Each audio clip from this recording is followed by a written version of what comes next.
Hello everyone, আসসালামু আলাইকুম। সবাই কেমন আছেন? রামাদান মোবারক। তো দেখতে দেখতে রামাদান চলে যাচ্ছে। তো আসলে এবারকার রামাদানটা একটু অন্যরকম, একদমই ক্লান্তিহীন রামাদান। তো ঢাকায় চলে আসছি, আসার পরে থেকে একটু কাজকর্ম করে একটু ঠান্ডা লেগে গেছে, গলাটা একটু বসে গেছে, যার কারণে ভয়েসটা একটু শোনা যাচ্ছে। তো এর আগের ভিডিওতে দেখেছেন আমরা ঘর দেখতে গিয়েছিলাম। তো আমি আর আমার হাজব্যান্ড এই ঘরগুলো দেখতে গিয়েছিলাম।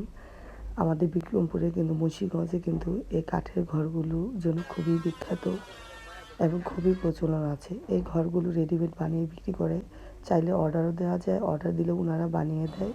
এই ঘরটার সাইজ হচ্ছে A21 বন্দর। আমি অবশ্য তেমন একটা বুঝি না, আমার হাজব্যান্ড বুঝে। তো এখানে অনেক ধরনের ঘরই বানায়, আপনারা চাইলে অর্ডারও করতে পারেন। বিভিন্ন ধরনের ঘর আছে, এখানে মিস্ত্রিরা কাজ করতেছে। তো এরই পাশে আবার চলে গেলাম, এখানেও অনেক ডিজাইনের ঘর আছে।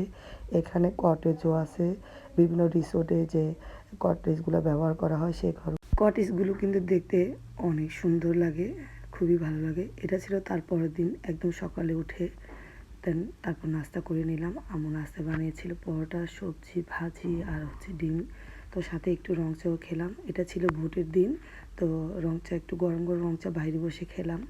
খেয়ে দিয়ে তারপরে ভোটের কেন্দ্রের দিকে গেলাম। আর এখানে যেয়ে দেখি যে আমাদের অনেকে এখানে পরিচিত বসে আছে এজেন্ট হিসেবে, ওনারা কাজ করছে। দেন তারপরে ভোটের কেন্দ্রে চলে গেলাম। তো ভোট কেন্দ্রে যাচ্ছিলাম আর একটু ভিডিও করছিলাম, ভালোই লাগছিল। আবহাওয়াটা খুবই সুন্দর ছিল, মোটামুটি অনেক লোকই এসেছে। একদমই সকালেই গিয়েছিলাম আমি। দেন আমি যে রুমটাতে আমার ভোট ছিল সেই রুমটাতে একটু ভিড় ছিল, একটু লাইনে দাঁড়াতে হয়েছে। দেন একটু লাইনে দাঁড়ালাম, তারপর দেন আমি ভোটটা দিয়ে দিলাম, আমার সেই অনাকাঙ্ক্ষিত ভোট। দেন তারপর বাসায় এসে দেখলাম যে আম্মু রান্না করতেছে আমাদের পালের মুরগি। আম্মু শখ করে মুরগি পালে, তো দেন আম্মু সেই মুরগিটাই রান্না করছে আমাদের খাওয়ানোর জন্য। আম্মু কিন্তু সাথে চিতই পিঠাও বানিয়েছে। লার্কির চুলাতে কিন্তু রান্নাটা আরও বেশি ভালো লাগে, আর দেশি মুরগি তো আরও বেশি ভালো লাগে। দেন তারপর আমরা আবার একটু বেরিয়ে পড়লাম, সবাই মিলে একটু ঘুরতে গিয়েছিলাম। দেন সঙ্গপঙ্গ সবাই ছিল সাথে। দেন খুবই ভালো লাগছিল। আর দুপুরে কিন্তু একটু অটো দিয়ে ঘুরতে আরও বেশি ভালো লাগে, যেহেতু এখন বসন্তকাল, বসন্তকালের আবহাওয়াটা খুবই চমৎকার। দেন তারপর আমরা আবার একটু আইসক্রিম খেলাম। দেন বাবুকে বাসায় রেখে গেছিলাম। বাবু এসে দেখি খুবই মন খারাপ, তার শরীরটা বেশি ভালো ছিল না, সে খুবই আপসেট এবং তার মন খুবই খারাপ।